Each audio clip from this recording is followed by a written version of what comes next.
Welcome to Blizzard Fire. We hope this video helps fire up your solution. You start by invoking the grid menu directly in the view you're using. Right-click on the Arrangement or Clip grid. That opens the grid context menu immediately. This is the only reliable place to change the grid mode.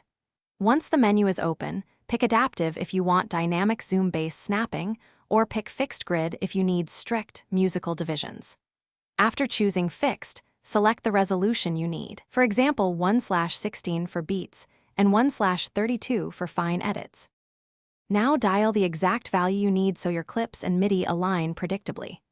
After selecting Fixed Grid, click the resolution like 1/16.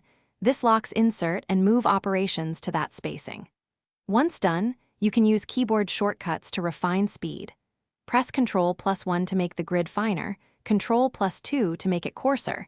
That's faster than reopening the menu. Also, make sure to toggle snap to grid on or off, depending on whether you want strict snapping or free placement. Finish by verifying the grid visually and by testing edits. Zoom in and drag a clip edge or a MIDI note to confirm it snaps to the chosen divisions. Remember, Adaptive will change with zoom while Fixed remains constant.